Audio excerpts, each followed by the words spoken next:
I'm Kathy McMorris Rodgers, and I have the honor of representing the hardworking taxpayers of Eastern Washington. I'm also the mother of two young kids, Cole and Grace, and like millions of other moms across America, I'm concerned about our children's future and the economy they'll inherit. On February 23, 2009, during a fiscal responsibility summit at the White House, President Obama made a promise to the American people. "I'm pledging," he said, "to cut the deficit we inherited by half by the end of my first term in office." Well, in the budget he submitted this week to Congress, the president admitted he won't keep his promise. He won't even come close.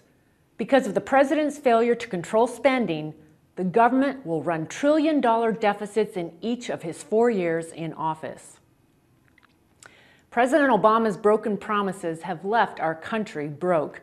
On his watch, the size of our debt has surpassed the size of our entire economy, making it harder for small businesses to create jobs and pushing us closer to a fiscal crisis.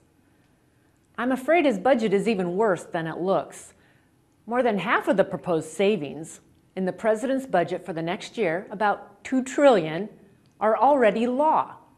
These savings come from the Budget Control Act, the bill congressional Republicans insisted that the president sign last year in response to his demand for an increase in the nation's debt limit.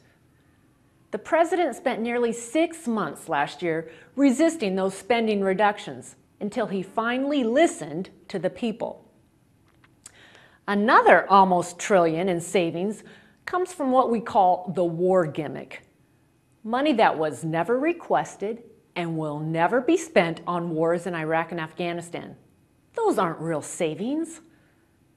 Do the math and you'll discover that the president's budget only achieves at most about 1/10 of the savings it promises. This kind of accounting would sink any business or household.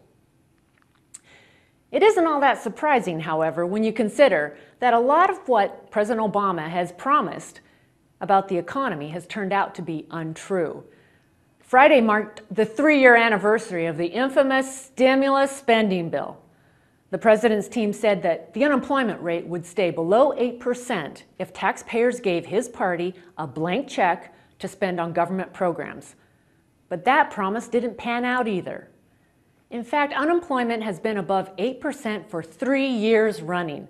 Gas prices have nearly doubled since the president took office. And the new health care law is making it harder for small businesses to hire new workers and provide insurance for their employees. You see, the president and his party have it all wrong.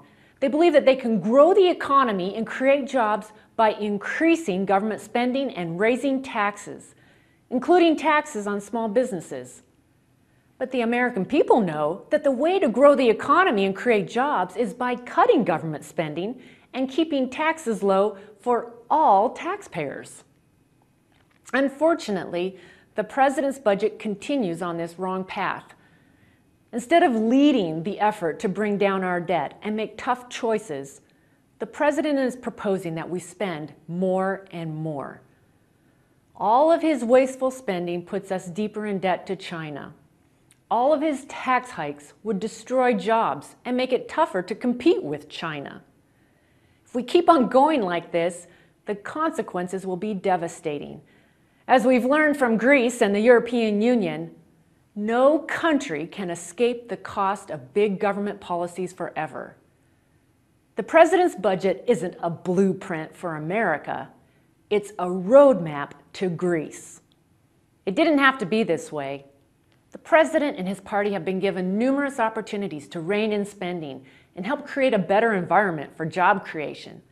And they've punted almost every time.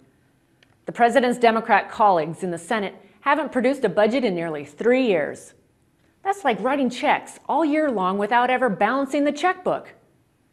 They wouldn't even accept spending cuts to go along with the payroll tax holiday extension, agreed to by Republicans and Democrats this week. Spending cuts that came mostly from the president's own proposals. And now, after breaking his promise to cut the deficit in half, the president can't even offer a credible budget. That just isn't leadership. The American people deserve better. My children and yours, who will inherit this debt, deserve much better. This spring, Republicans again will offer a pro-growth budget that lifts the crushing burden of debt and secures a future of opportunity and prosperity. This budget is part of the Republicans' plan for America's job creators, which removes government barriers to private sector job creation, a stark contrast to the president's failed stimulus approach.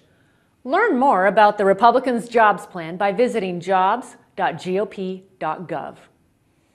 Thank you for listening, and God bless America.